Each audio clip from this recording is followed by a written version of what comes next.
Ajmain, ya Allah, usikum wa nafsi bitaqwallah. Ittaqullah mastata'tum wasma'u wa ati'u la'allakum turhamun. Bapak-bapak, ibu-ibu, saudara sederek-sederek sekalian yang dimuliakan Allah Subhanahu wa taala. Menawi yang menika saged mangertosi kesainan lajeng piyambakipun saged nglampahi kesainan menika kala wau, ugi piyambakipun saged mangertosi perkawis-perkawis ingkang awon, lajeng piyambakipun ugi saged nebi perkawis-perkawis ingkang awon kala wau, menika pertanda piyambakipun pikantuk pitedah saking Allah Subhanahu wa taala. Jadi bapak-bapak, ibu-ibu, saudara dan saudara sekalian, ketika kita ini dimampukan oleh Allah melihat sesuatu itu baik, dan kemudian kita bisa menjalani kebaikan itu, dan kemudian kita bisa melihat sesuatu itu buruk dan kita mampu menjauhi keburukan itu, berarti itulah kita diberikan petunjuk oleh Allah Subhanahu wa taala. Di dalam surat Al-Hujurat itu ada ayat walakinnallaha habbaba ilaikumul iman wa zayyanahu fi qulubikum wa karraha ilaikumul kufra wal fusuqa wal isyan ulaika humur rasyidun. Dan Allah Subhanahu wa taala memberikan kecintaan kepada orang-orang tertentu, yaitu dengan kecintaan iman. Kemudian dengan kecintaan itu dia disukakan melakoni kebaikan, menjalani kebaikan, senang ngertos perbuatan baik dan dia senang berbuat baik, dan dia ditunjukkan perbuatan buruk dan dia benci dengan keburukan itu. Ulaika humur rasyidun, mereka itulah orang-orang yang mendapatkan petunjuk. Alhamdulillah alamin, bapak-bapak, ibu sekalian, pagi ini kita bersama-sama ditunjukkan oleh Allah ngerti yang ngaji niku sae, dan kita bisa menjalani kebaikan ini.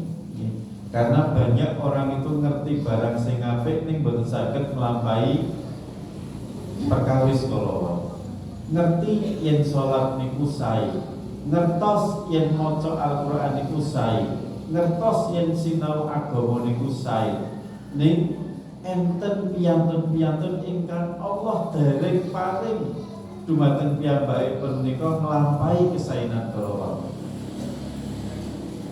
Tenggen masyarakat kesehatan boten piyantun menika ngerti yen salat apik ning dereng salat.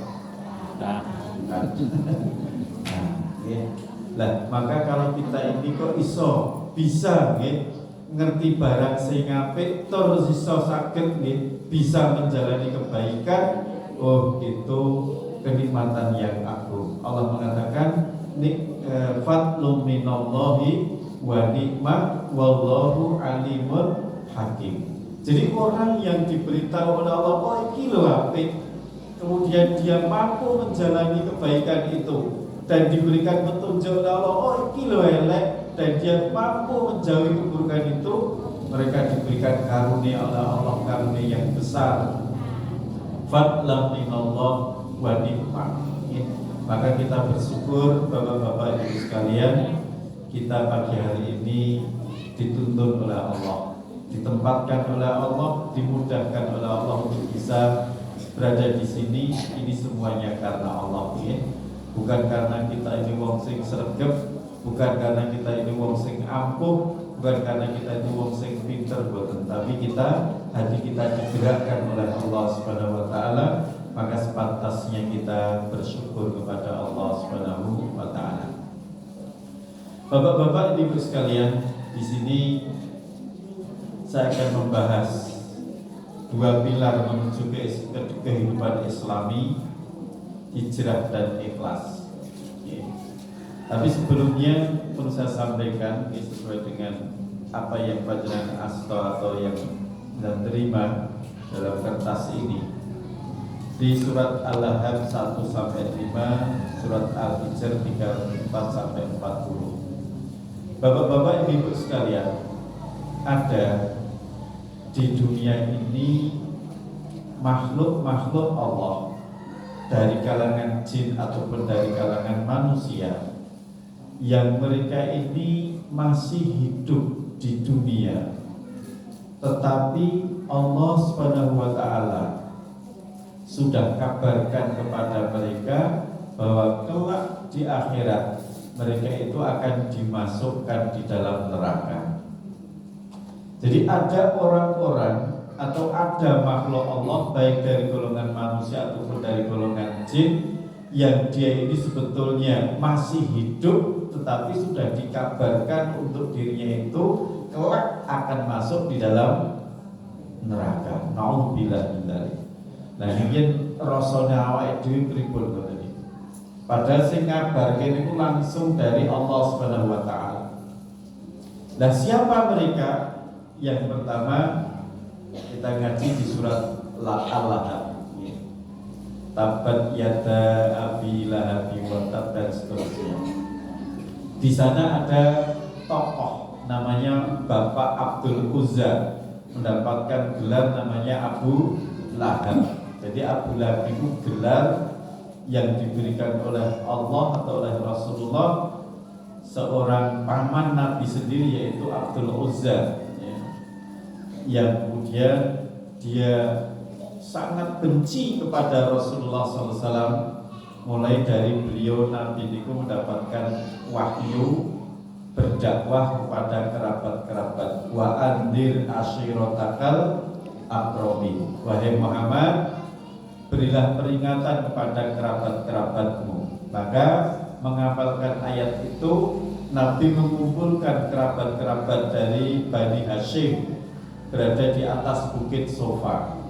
Nabi mengatakan, wahai paman-pamanku, wahai kerabat-kerabatku, bagaimana pendapat kalian kalau aku kabarkan bahwa di balik bukit Sofa ini akan ada pasukan musuh yang akan menyerang kepada kita semuanya? Apakah kalian semuanya percaya? Maka secara aklamasi, tanpa ada penentangan sedikit pun, mereka semuanya mengatakan, kami percaya Muhammad, karena selama ini kami tidak pernah mendapati engkau itu berbohong sekalipun. Maka beliau mendapatkan gelar Al-Amin, orang yang mendapatkan gelar orang yang dapat dipercaya.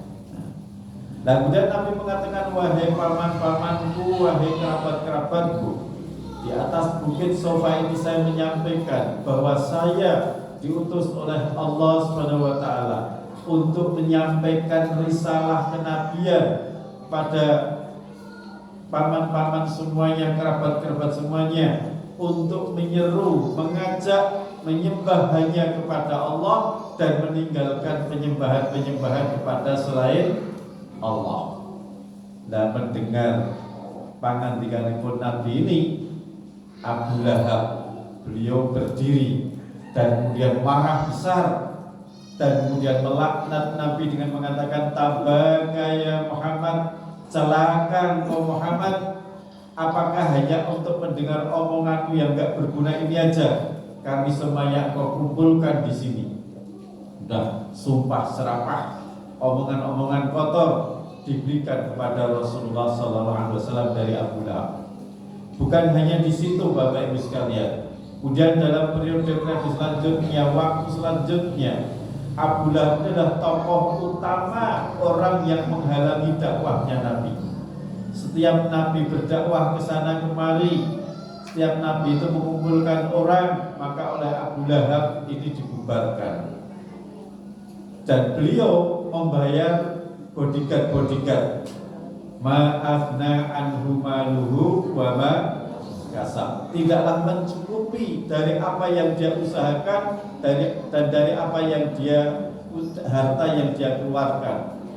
Jadi dia biayai banyak sekali, bayar itu bodyguard untuk membubarkan kajiannya atau dakwahnya Rasulullah SAW. Ya. Jadi ma'afna anhu maluhu wa makasab. Nah maka Allah sampaikan pada ayat yang ketiga, sayasla naron dzata, maka akan sampai kepadanya itu api yang sangat menyala, bergejolak. Dan ini menjadi dalil bahwa Abu Lahab masih hidup ning pun dikabarke masuk di dalam neraka. Nah, ini masih sugeng, masih hidup, dan dia baca ayat itu disampaikan kepada Rasulullah SAW, termasuk istrinya wa imra'atuhu kama latal khatab, dan istrinya yang membawa kayu bakar. Membawa kayu bakar di sini makna konotatif, makna kiasan. Maksudnya istrinya niku senengane gawe kabar-kabar, berita-berita yang tujuannya untuk membunuh karakter Nabi. Jadi sebagai provokator untuk orang itu biar benci kepada Rasulullah SAW, membuat berita-berita palsu, membuat berita-berita bohong. Ya dikatakan Muhammad tukang sihir, Muhammad tukang ahli syair, Muhammad macam-macam lah, ya. Muhammad pengidan dan sebagainya. Jadi membuat berita-berita semacam itu dan itu disebarkan kepada penduduk Mekah. Tujuannya apa? Tujuannya untuk membunuh karakter Kanjeng Nabi agar warga Mekah itu benci kepada Rasulullah SAW. Nah ini mungkin kejamnya berita itu semacam itu.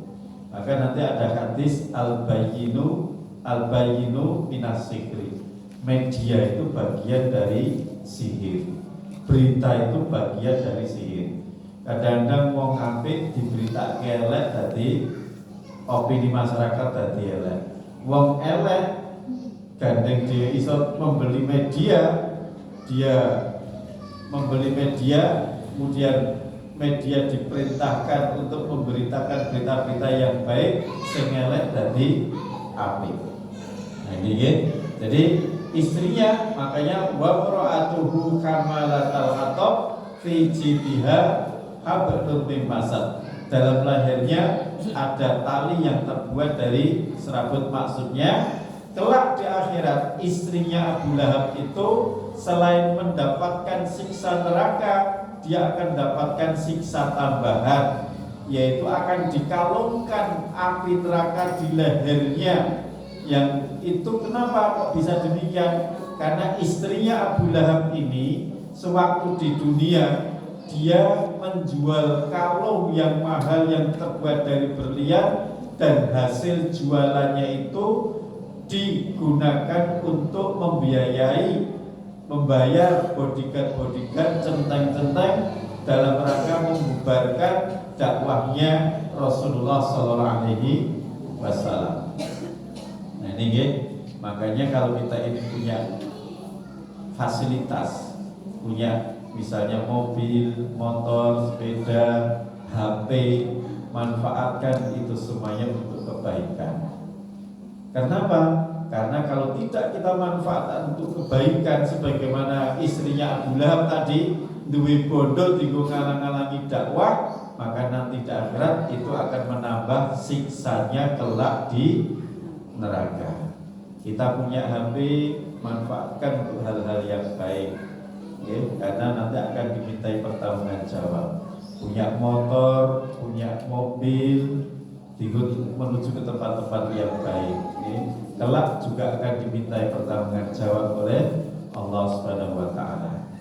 Nah ini Bapak Ibu sekalian, yang pertama dari golongan manusia ini ada Abu Lahab, ada istrinya yang dia ini masih hidup di dunia, tetapi sudah dikabarkan bahwa dia kelak di akhirat akan masuk di dalam neraka. Insyaallah. Nauzubillah. Lajeng nomor kalih jin menika iblis piyambak. Nanti kita ngaji di surat 34 ini. Bapak Ibu sekalian, kenapa kok iblis kemudian dikabarkan dia dimasukkan dalam neraka padahal dia masih hidup? Awalnya iblis niku makhluk sing sejajar dengan malaikat, makhluk yang mulia, makhluk yang terhormat, makhluk yang dimuliakan oleh Allah Subhanahu wa taala. Derajatnya sejajar dengan para malaikat.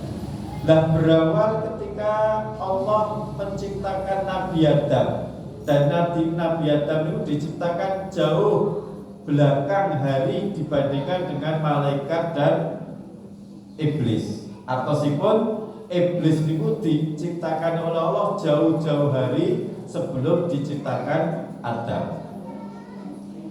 Nah, ketika Nabi Adam sampun sempurna diciptakan, kemudian Allah memerintahkan kepada para malaikat untuk bersujud. Maksudnya sujud di sini dalam bentuk menghormati kepada Nabi Adam. Nah, malaikat sujud, malaikat menghormat, tetapi iblis tidak mau. Iblis mengatakan, "Ana khairum minhu, ya Allah, saya lebih baik dari dia ya Allah. Khalaqtani min nar wa khalaqtahu min tin." Engkau ciptakan aku dari api, sedangkan Engkau ciptakan Adam dari tanah.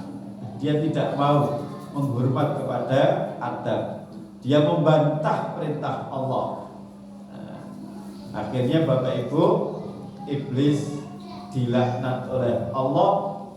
Iblis diturunkan derajatnya oleh Allah dari makhluk yang sejajar dengan malaikat, diturunkan menjadi makhluk yang hina, dan bahkan iblis menjadi makhluk yang dirajam. Dirajam artinya dilaknat oleh Allah. Kita lihat di ayat 34 itu, qala fahruj minha fa innaka rajim. Keluarlah engkau dari surga karena sesungguhnya kamu terkutuk, iblis. Jadi fahruj, keluarlah. Keluar dari mana ini? Keluar dari surga. Loh, jadi ini iblis nggak iso masuk surga. Kok di sini iblis kok iso mlebu tenggen surga? Pripun iki? Nah, maka nanti kita ngaji lebih jauh di surat Al-Baqarah itu, bahwa surga yang ditempati Nabi Adam, yang ditempati oleh iblis, niku berbeda dengan surga yang besok dijanjikan oleh Allah Ta'ala. Surga yang dijanjikan Nabi Adam itu lebih dahsyat. Surga yang dijanjikan oleh Allah nanti di akhirat lebih dahsyat. Buktinya apa? Buktinya satu, surga yang ditempati Nabi Adam masih ada larangan. Larangannya apa? Nabi Adam dilarang memetik satu buah yang disebut oleh iblis menjadi buah khuldi, buah kekekalan. Padahal besok di akhirat tenggen surga ini pun boten wonten laranganipun. Nomor kali surga yang dijanjikan oleh Allah, orang yang berbuat dosa itu tidak akan masuk surga sebelum dosanya dibersihkan oleh Allah. Sementara surga yang ditempati Nabi Adam, iblis bisa masuk surga, dan Nabi Adam juga dia berbuat salah di dalam surga. Nomor 3, iblis yang ditempati surga yang ditempati Nabi Adam itu masih Nabi Adam masih bisa keluar dari surga.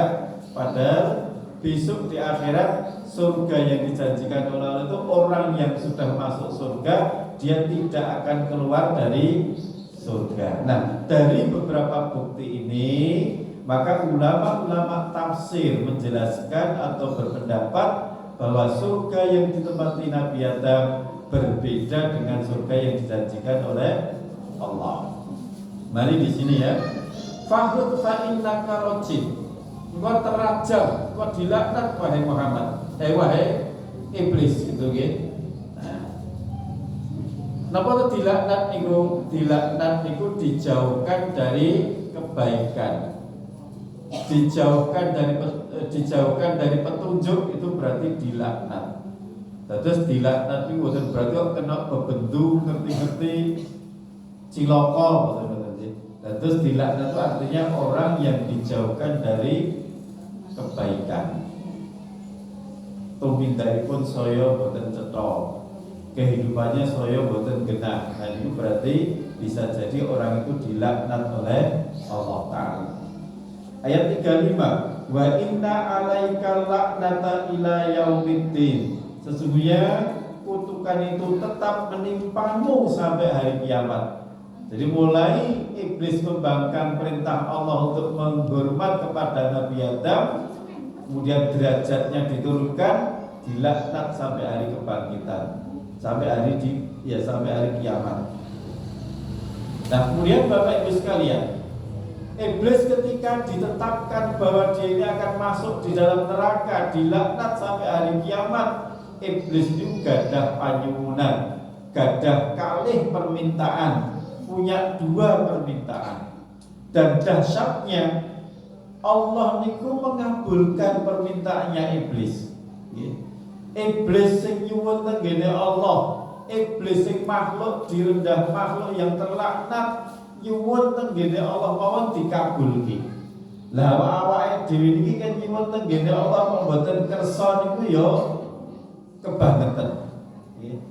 Iblis niku minta kepada Allah dan bahkan permintaannya tujuannya untuk buruk niku wae nggih kabulke lho kalih Gusti Allah.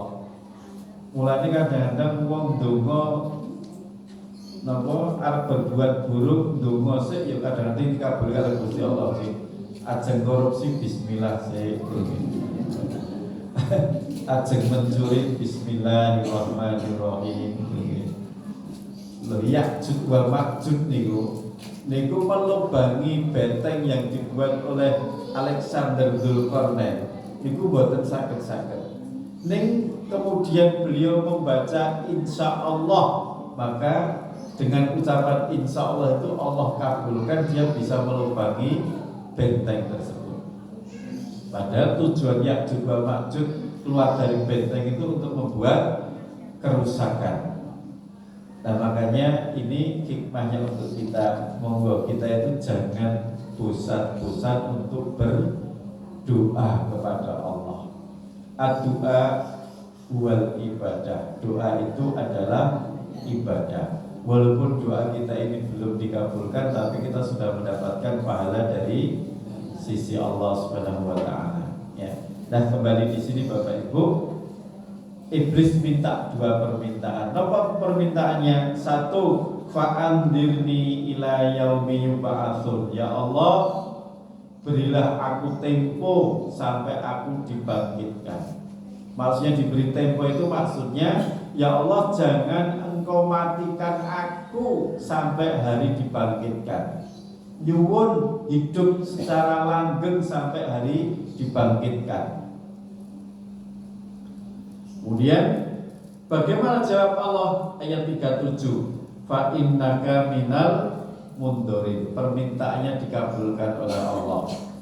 Iblis yang menggoda Nabi Adam sampai saat ini itu tesih sugeng, masih hidup. Ning sing goda-goda awake dhewe mboten iblis sing goda Nabi Adam. Terlalu terhormat kita itu. Sing goda kita ini paling iblis sing kelas-kelas nawa nggih. Kelas terus kelas cetol nggih. Kelas-kelas cetol lah. Sing iblis sing godho Nabi Adam niku masyaallah, dia itu sutradaranya keburukan tak tentunya nih. Nah, kembali di sini ya. Jadi fa'andirni ila yaumi yub'atsun fa in qala fa innaka minal mundzirin. Wahai iblis, engkau termasuk makhluk yang diberi tangguh, diberi tempo. Artinya iblis tidak dimatikan sampai kapan? Ila yaumil waqtil maklum, sampai hari diketahui, maksudnya sampai waktu ditentukan, yaitu hari kiamat. Tadi iblis mintanya sampai hari kebangkitan, tapi Allah mengabulkannya sampai hari kiamat. Terus mungkin hari kiamat iblis mati, terus dibangkitkan malah ketika pas hari kebangkitan. Yang dikabulkan sampai hari kebangkitan berarti iblis tidak pernah mati.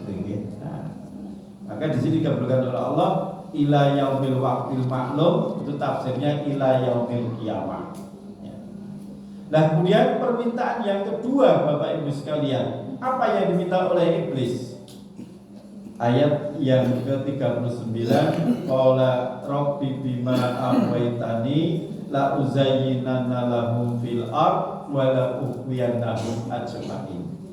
Jadi iblis sudah ditetapkan masuk neraka.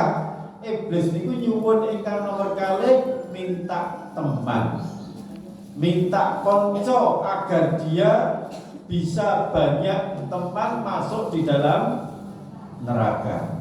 Nyuwun konco, dan itu pun dikabulkan oleh Allah.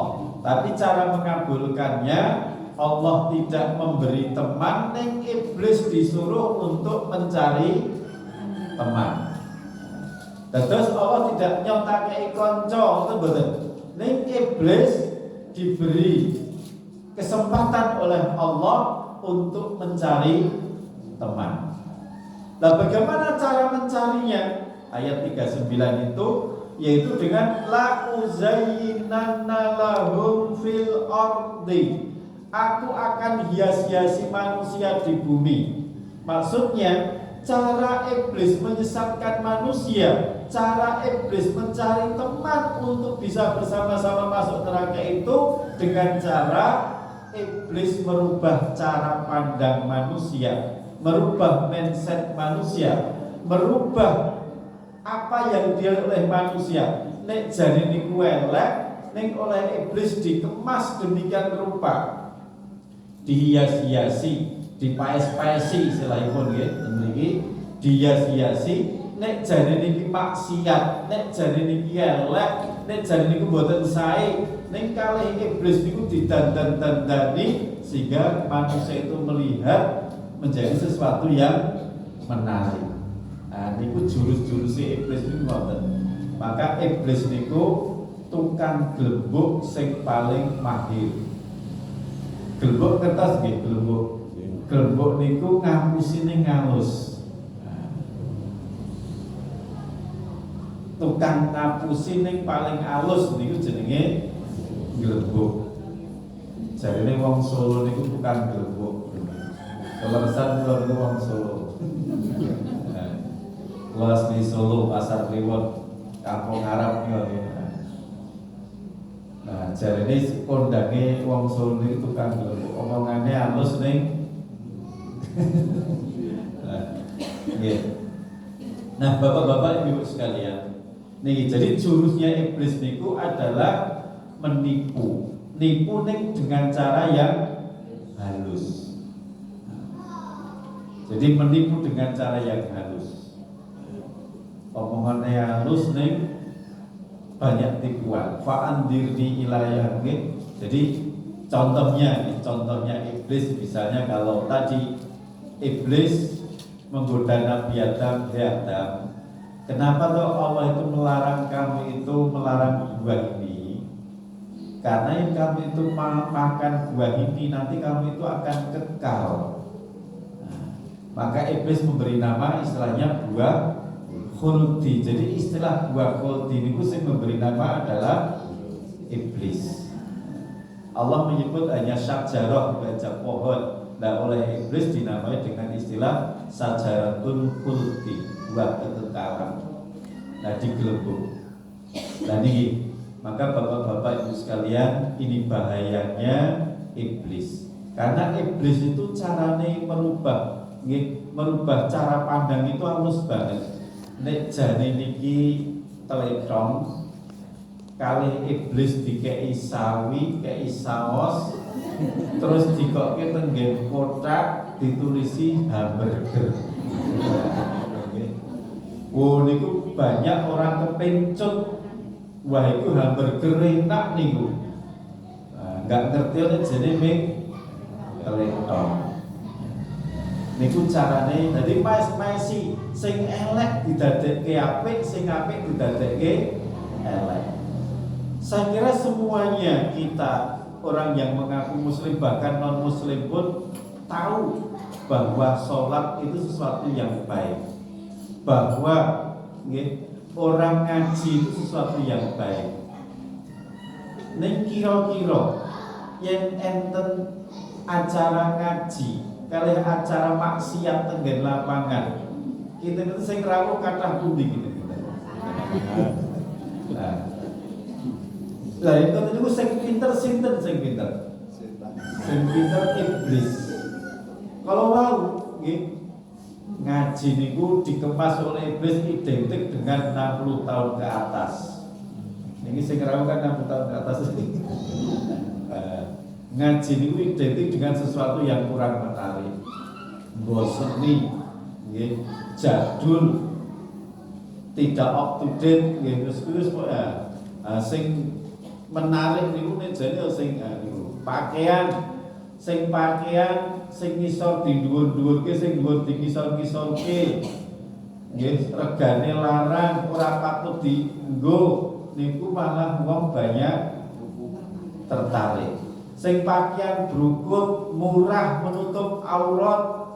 Nah, kalau iblis dikemas, aja pakaian menunggu ketok tuwa kowe. Aja nganggo kerudung ketok enggak kowe ibu-ibu tuwa kowe. Nah, jadi iblis ngelembuke pinter. Nah, makanya monggo bapak-bapak, ibu-ibu sekalian hati-hati. Nggih, jadi iblis niku duwe tentaranya jenenge setan. Lah setan itu ada dua, minal jinnati wanas, dari golongan jin dan dari golongan manusia. Lah enten sing tukang-tukang glebuk ngeten iki. Sing dari manusia nggih wonten, dari golongan jin nggih wonten. Nah, ini bahayanya iblis nih. Minta permintaan. Lah, mengke Bapak Ibu sekalian, yang kita ini sudah mengikuti cara pandangnya iblis, sudah mengikuti mindsetnya iblis, kita sudah mengikuti pola pikirnya iblis. Maka kita itu akan manut menapa ingkang diperintahke kalih iblis. Corok sapi nika yen pun dicucuk irunge pun dikeloh, digawa ngalor nggih ngalor, gawa ngidul nggih ngidul, bahkan sapi niku digledhakke arep dibelah nggih manut. Nah, niku karena sampun dikeloh. Lah kita ini yang pun masuk keloane iblis, sudah masuk oleh cucukane irung iblis. Wah, niki awake dhewe niki gampang digawa mriki. Digawa ning neraka nggih manut. Nah, maka di sini qala rabbi bima aghwaytani la uzayyinanna lahum fil ard wa la uqiyannahum ajma'in. Ya Tuhanku, oleh sebab Engkau telah memutuskan aku bahwa aku sesat, bahwa aku akan masuk dalam neraka, maka pasti aku akan menjadikan mereka itu memandang baik perbuatan maksiat di bumi ini. Nek jane elek ning dikemas oleh iblis menjadi sesuatu yang baik. Dan yang kedua, yang berkata niku, dan pasti aku akan menyesatkan mereka semuanya. Nek jane elek sudah cara pandangnya jadi apik lah, terus niku diperjuangkan, dibela mati-matian, padahal niku ada sesuatu yang buruk yang mengantarkan masuk di dalam neraka. Nah, sekarang bapak-bapak ibu sekalian, bagaimana agar kita ini tahu gelbukan iblis?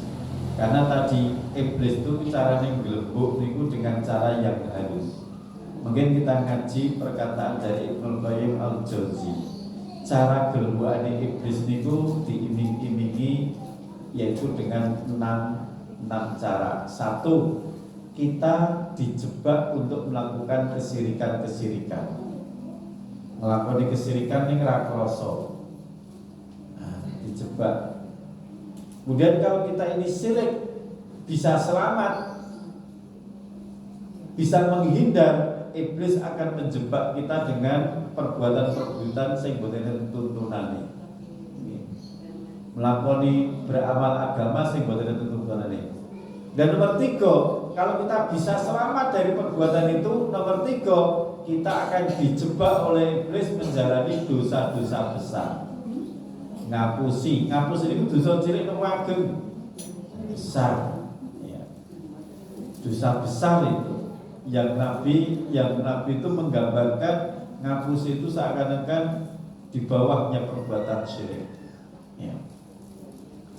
Kalau kita selamat dari dosa-dosa besar, iblis akan menjebak kita dengan melakoni dosa-dosa cilik ning istiqomah.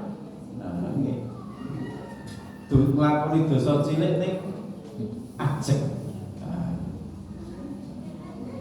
Misalnya pun nopo pandangan kita ya, nonton tayangan HP yang sing ngaji malah disatrol kok. Ning sing gambar-gambar sing ra cetha malah dipentelengi. Ning ngoten niku wajib sedina ping 12. Akhirnya laisa shaghir ma'al istimrar. Tidak ada sesuatu yang kecil jika dilakukan secara terus-menerus. Nah, kita bisa selamat dari perbuatan itu. Iblis menjebak kita yang kelima, melakukan mubah ning berlebih-lebihan. Mubah niku atosipun oleh, boleh ning berlebih-lebihan. Contohnya dahar niku kan mubah to nggih. Ning berlebih-lebihan dadine mboten sae. Tidur niku mubah. Ning berlebih-lebihan dadine nggih mboten sae. Mancing niku mubah napa wajib? Mancing itu mubah, ora entuk dosa, ora entuk ganjaran. Ning yen dengan mancing lali anak, lali bojo, lali kerja, maka itu menjadi jebakan iblis. Enten to nggen kaos niku pilih pisah bojo daripada dilarang mancing. Nah, ini pun berlebih-lebihan. Lah nomor 6, apabila kita mubah pun bisa menghilangkan, menghindari. Nomor 6, iblis itu jebaknya dengan jalan kita itu menjalani amalan sing dosa sing ganjarane cilik ning meninggalkan amalan sing ganjarane gede. Nah, ibu-ibu diatur atau diperintahkan suami dino iki aja poso sik Bu, aku butuh sikiramu. Nah, ibu-ibu nekat pilih poso Senin apa Kamis itu nggih. Pilih poso Senin. Mosok poso ra oleh suami cap opo. Poso ya apik lho, Pak. Nah, sementara suami enggak membolehkan karena ada kebutuhan gitu nggih. Nah, ibu-ibu nekat.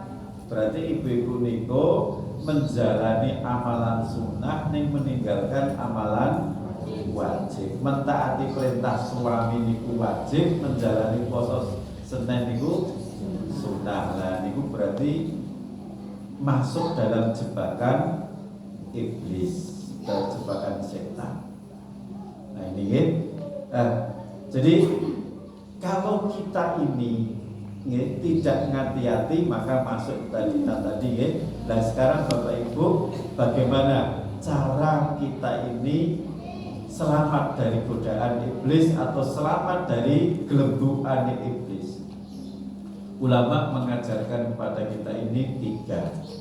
1, monggo kita ini berhijrah, seneng ngaji, seneng maca Al-Quran, seneng nyinau agama. Karena dengan kita ini ngerti agama, ngerti Al-Quran, ngerti sunnah, kita itu ngerti gelembungan iblis. Allah sendiri, Rasul sendiri katakan, taraktu fikum amrayni in tamassaktum bihima falan tadillu abadan, kitab Allah wa sunnatan Nabi.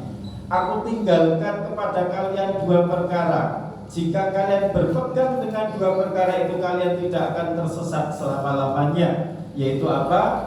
Al-Quran dan hadis. Lah agar kita itu ngerti Al-Quran dan sunnah, Al-Quran dan hadis, maka kita harus ngaji, harus belajar, harus nyinau.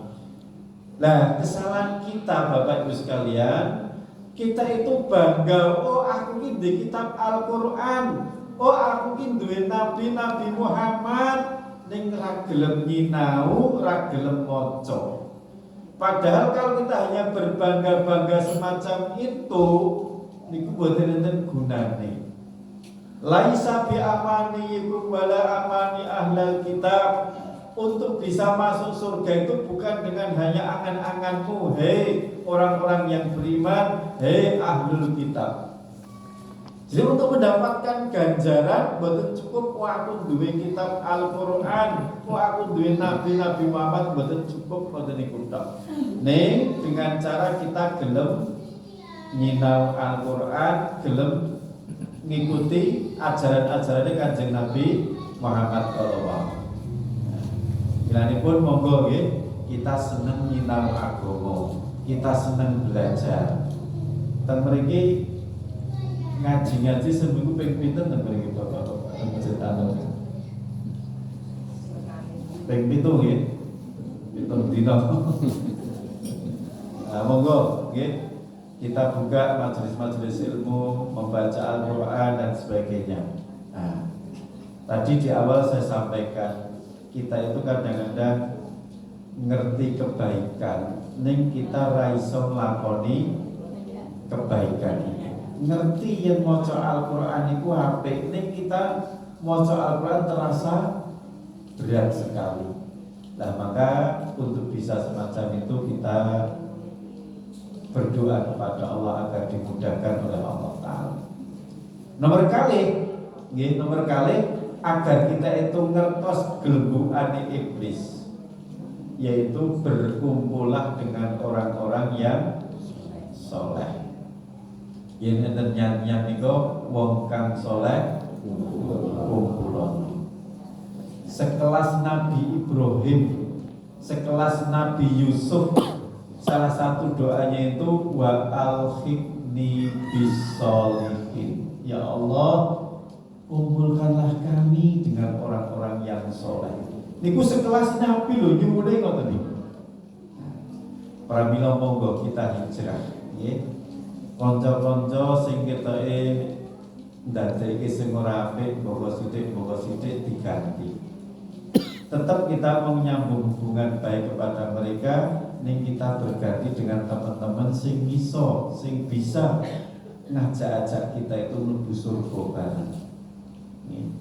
Wa alhiqni bisolihin, kumpulkanlah kami dengan orang-orang yang soleh. Sekelas Nabi aja nyuwune ngoten iki.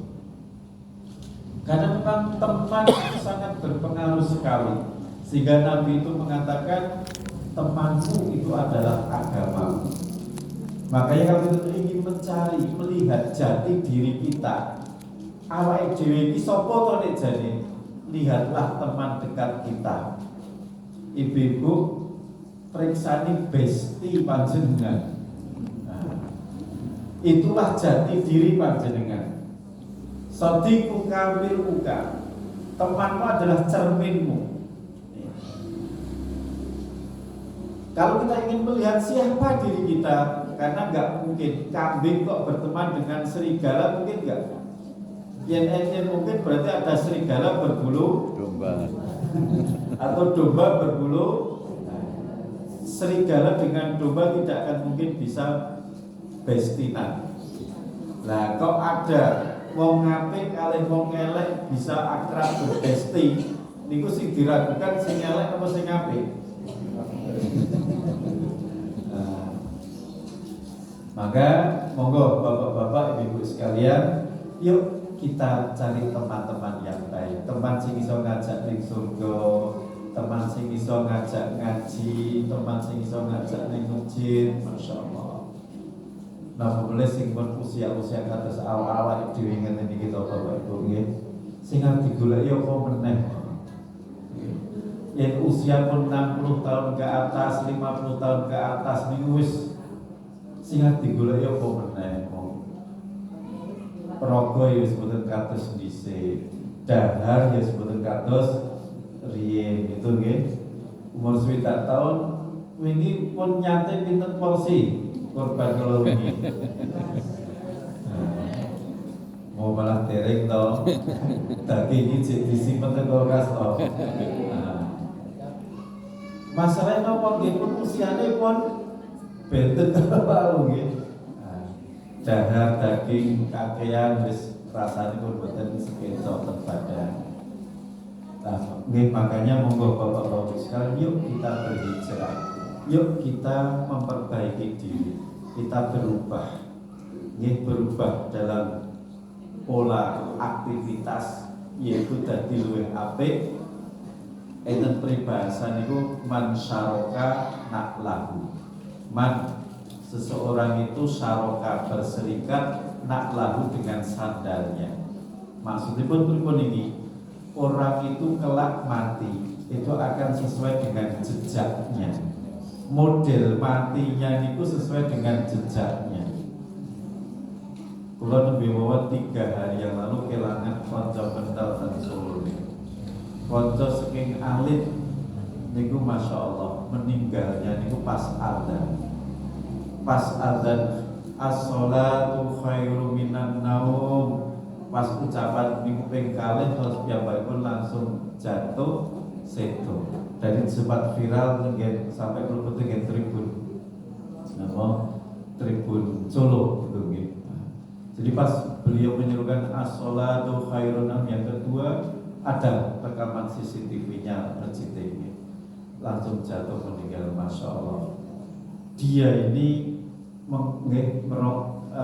dari kecil orangnya bagus, agamanya ahli sodakoh, tapi ketika dia sudah sepuh gak bisa sodakoh, maka beliau itu berjanji kepada keluarganya, aku serai sodakoh dalam bentuk bondo, ning aku kepingin dia ini sodakoh dalam bentuk tenaga. Dia ini tukang bersih-bersih masjid sing ora gelem digaji.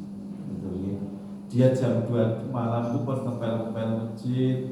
Terus mungkin teng Solo itu enten istilah adzan malam nggih. Ada sunah adzan malam jam 3:30 mungkin adzan malam. Lah sing tukang adzan malam yang baik ini. Bukan wong tahajud. Nah ini pas adzan 3 hari yang lalu nggih. Nah niku Masya Allah.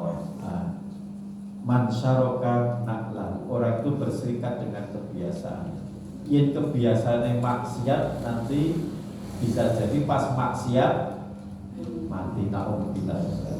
Maka monggo kita berhijrah, kita membiasakan diri dalam hal-hal yang baik. Dua tadi, nomor tunggal tadi yaitu kita belajar agama, belajar Al-Quran, belajar hadis. Nomor kali nomor berkumpul dengan orang-orang yang soleh. Nomor 3, mari kita ikhlas di dalam beramal. Yang terperiki illa ibadaka minhumul mukhlasin, kecuali hamba-hambamu, hamba-hamba yang mukhlis di antara mereka. Mukhlis di sini oleh ulama ditafsirkan mukhlisin, orang yang ikhlas di dalam beramal. Karena wong ikhlas niku gak bisa digoda oleh iblis. Jadi iblis itu gak bisa godain kalau wong ikhlas, wedi kalau wong ikhlas. Pernah Nabi niku berjalan kali Umar bin Khattab di Gang Madinah. Lah Nabi melihat setan berpapasan, setan dari golongan jin berpapasan dengan beliau berdua. Niku setan pilih nyimpang gang, pilih pinggir, nggak berani berpapasan. Nah kemudian Nabi berkata, Nabi senyum dulu nih.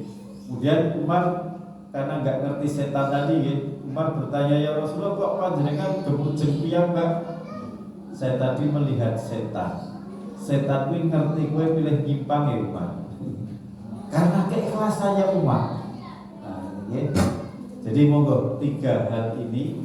1, seneng nyinau agama. Nomor kali berkumpul dengan orang yang soleh. Nomor 3, ikhlas di dalam beramal. Inilah cara kita menyelamatkan gelembungan setan, gelembungan iblis. Yang mengatakan bapak-bapak ibu sekalian yang bisa saya sampaikan, di situ ada pelajaran yang dapat diambil. Monggo nanti saya beri berbaus yang bagi buki-buki buat bermanfaat.